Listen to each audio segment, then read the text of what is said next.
এখন থেকে টাকা খরচ করে রেস্টুরেন্টে যেয়ে পিৎজা খাওয়ার কোনো দরকারই পড়বে না। বাসাতেই খুব সহজে তৈরি করে ফেলতে পারবেন। পিৎজা তৈরি করার জন্য এখানে লাগবে কুসুম গরম দুধ। এখানে আমি 1 টেবিল চামচ চিনি দিয়ে দুধটার সাথে মিশিয়ে নিয়েছি।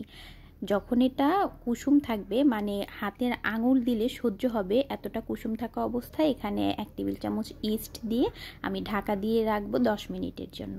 তারপরে পিৎজা বানানোর জন্য আমি যে সবজিগুলো ব্যবহার করব সেগুলো কেটে নিব। এখানে আমি 3 কালার ক্যাপসিকাম ব্যবহার করব। আপনারা চাইলে যে কোনো এক ধরনের ক্যাপসিকামও ব্যবহার করতে পারেন। তো আমি এখানে ভালো কালার আসার জন্য, আর আমার কাছে যেহেতু 3 ধরনের ক্যাপসিকাম ছিল, তাই আমি 3টাই ব্যবহার করব। এখানে আমি ইয়েলো কালার নিয়েছি, রেড কালার নিয়েছিলাম, আর নিয়েছিলাম গ্রিন কালার। তো এই সবগুলো সবজি খুব ভালো মতন কেটে নিব। খুব সুন্দর একটা শেপ দিয়ে কেটে নিব। আমি এখানে সবগুলো একই সাইজ করে কাটার চেষ্টা করছিলাম। তো যাই হোক, ওদিকে আমি ইস্টটা ভিজতে দিয়েছি, মানে ইস্ট অ্যাক্টিভ হতে দিয়েছি। যে কোনো কিছু তৈরি করার জন্য ইস্ট অ্যাক্টিভ করতে হলে কুসুম গরম দুধ অথবা কুসুম গরম পানির মধ্যে ইস্টটাকে ভিজিয়ে রাখতে হবে কিছুক্ষণ। অবশ্যই চিনি দিতে হবে, কারণ চিনি বা গরম পানি ছাড়া ইস্ট অ্যাক্টিভ হবে না। তো ইস্টটা অ্যাক্টিভ হওয়া পর্যন্ত আমি এখানে অন্য সব কিছু রেডি করে নিচ্ছিলাম। তো এখন থেকে একদমই এভাবে সবসময় বাসায় পিৎজা তৈরি করার চেষ্টা করবেন। একদম পারফেক্টলি পিৎজা হয়ে যাবে ইনশাআল্লাহ।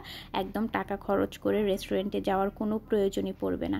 আমিও এটা ফার্স্ট টাইম ট্রাই করছিলাম, আলহামদুলিল্লাহ অনেক ভালো হয়েছিল। আপনারা দেখলেই বুঝতে পারবেন। পিৎজাটা তৈরি করার জন্য আমি এখানে পেঁয়াজ কেটে নিব, আর পেঁয়াজটা অবশ্যই এটা 4টা খণ্ড করে হাত দিয়ে ছাড়িয়ে নেবেন। একেবারে চিকন চিকন করে কাটা যাবে না, পিৎজার জন্য যে পেঁয়াজটা নেবেন সেটা। তো দেখুন, আমি এটা 4টা ভাগ করে নিব। তারপরে এটা একটু সময় নিয়ে হাত দিয়ে ছাড়িয়ে নিব। কখনোই পিৎজার জন্য যে পেঁয়াজটা ব্যবহার করবেন সেটা কেটে নেওয়া যাবে না, এভাবে হাত দিয়ে ছাড়িয়ে নিতে হবে। তাহলে যে ক্যাপসিকামগুলো দিচ্ছেন সেটার সাথে খুব ভালোভাবে মিশে যাবে। আর এই সবজিগুলো একদমই সিদ্ধ করা যাবে না, মানে একদম গলিয়ে ফেলা যাবে না সবজিগুলো। তো যাই হোক, সেজন্য আমি একই সাইজ করে কেটে নিলাম। আর এখানে আমি নিয়েছিলাম চিকেন, এখানে মুরগির যে বুকের মাংসটা সেটা নিয়েছিলাম। তো এই পাশে আমি চলে গেলাম ইস্ট অ্যাক্টিভ হয়েছে কিনা সেটা দেখার জন্য। তো ঢাকনা খুলে দেখলাম ইস্টটা ফুলে ফেপে একদম অনেকটা হয়ে গিয়েছে। তো এখানে ময়দা নিয়েছি, আর ময়দার সাথে যে ইস্ট আর দুধের মিশ্রণটা ছিল সেটা আমি মিক্স করব অল্প অল্প করে। তার আগে আমি ইস্টের মধ্যে পরিমাণ মতো লবণ দিয়ে দিলাম। তো লবণ দেওয়ার পর কিছুক্ষণ গুলিয়ে নিয়ে আমি অল্প অল্প করে এখানে ময়দার সাথে ইস্ট আর দুধের মিশ্রণটা মিক্স করব। একেবারে ঢেলে দিবেন না, তাহলে দেখা যাবে যে কম বেশি হতে পারে। চেষ্টা করবেন যে 3 বার বা 2 বারে এই কাজটা করার।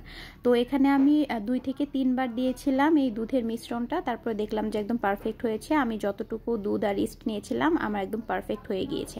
তো এখানে আমি ময়দাটা খুব ভালো করে মেখে নিব, খুব সুন্দর করে একটা ডো তৈরি করে নিব। তো ডো তৈরি করা হয়ে গেলে এখানে আমি একটু তেল দিব, হাতে তেল দিয়ে জাস্ট ডোটার গায়ে একটু দিয়ে এটাকে ঢেকে রাখবো কিছুক্ষণের জন্য। অলমোস্ট 10 মিনিট ঢেকে রাখলেই এটা দেখবেন যে অনেকটা ফুলে গিয়েছে। তো এপাশে আমি পিৎজার জন্য যে সবজিগুলো আর চিকেনটা কেটে রেখেছিলাম সেগুলো রান্না করতে চলে যাব। তো প্রথমে আমি চিকেনটা দিয়ে দিব। চিকেন দেওয়ার পর কিছুক্ষণ তেলের উপর নাড়াচাড়া করে এখানে দিয়ে দিব খুবই অল্প পরিমাণ হাফ চা চামচ আদা বাটা, আর হাফ চা চামচ রসুন বাটা, সাথে 1 টেবিল চামচ সয়া সস, হাফ চা চামচ গোলমরিচের গুঁড়ো। সবগুলো উপকরণ একসাথে দিয়ে খুব সুন্দর করে মিক্স করে নিতে হবে।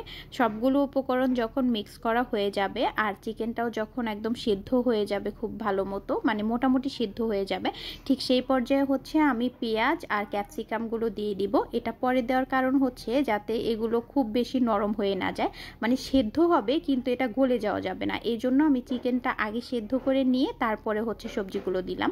এতে করে কালারটা খুব ভালো থাকবে আর একদম গলে যাবে না। তো এখানে 5 থেকে 6 মিনিটের জন্য এটা আমি রান্না করে নিব। সবগুলো উপকরণ একসাথে মিক্স করে আমি এখানে ঢাকনা দিয়ে দেব 2 থেকে 3 মিনিটের জন্য, যাতে একবার ঢাকনা দেওয়ার পরে এটা মোটামুটি সিদ্ধ হয়ে যাবে। তো এখানে ঢাকনা ব্যবহার করছি আমি। ঢাকনাটা খুলেই দেখব যে একটু নাড়াচাড়া করলে দেখা যাবে যে এটা খুব ভালো মতো সিদ্ধ হয়ে গিয়েছে। কিন্তু দেখুন, আমার একটা ক্যাপসিকামও কিন্তু একদম গলে যায়নি। এটার কালারটা খুবই সুন্দর লাগছে, মানে কালারটাও নষ্ট হয়নি আর আর খুব ভালো দেখতেও মনে হচ্ছে যে একটু শক্ত শক্ত রয়েছে, একদম গলে যায়নি, কিন্তু খুব ভালো মতো সিদ্ধ হয়ে যাবে। তো এই পর্যায়ে হচ্ছে এটা আমি নামিয়ে রাখবো আর চলে যাব আমি যে ময়দার ডোটা করে রেখেছিলাম সেটার কাছে। তো দেখুন ময়দার ডোটা কতটা ফুলে গিয়েছে, একদম অনেকটা ফুলে গিয়েছে। তো যাই হোক, এখন হচ্ছে আমি এই ময়দার ডোটা নিয়ে একটা রুটি বানিয়ে ফেলবো। আপনারা পিৎজা যে যেরকম খেতে পছন্দ করেন ঠিক সেই আকারে রুটি বানিয়ে ফেলবেন। অনেকে আছে পিৎজার রুটিটা হচ্ছে মোটা খেতে পছন্দ করে, অনেকে মিডিয়াম বা অনেকে একদম পাতলা খেতে পছন্দ করে। তো আমার সবসময় পিৎজার রুটিটা একটু মোটা হলেই ভালো লাগে। তো যাই হোক, আমি মোটামুটি একটু মোটা করেই বেলে নিয়েছিলাম রুটিটা। তো এটা চেষ্টা করবেন গোল করার। আমিও যেহেতু নতুন রাঁধুনি, যার কারণে আমি হচ্ছে রুটি একদমই বানাতে পারি না, যে জন্য এটা একদমই গোল হয়নি। তো এরপর কাঁটা চামচ নিয়ে এটাকে ছিদ্র করে নিতে হবে, যাতে ভিতর পর্যন্ত আমি যে সসগুলো দিব সেটা হচ্ছে খুব ভালো মতো যায়। তো এখানে ছিদ্র করে নেওয়া হয়ে গেলে এখানে আমি ব্যবহার করব 3 টেবিল চামচ হচ্ছে টমেটো সস। এখানে টমেটো সস দিতে পারেন অথবা পিৎজার যে সস থাকে সেটাও দিতে পারেন। আমার কাছে যেহেতু পিৎজার এক্সট্রা কোনো সস ছিল না, তাই আমি এখানে টমেটো সসটাই ব্যবহার করেছি।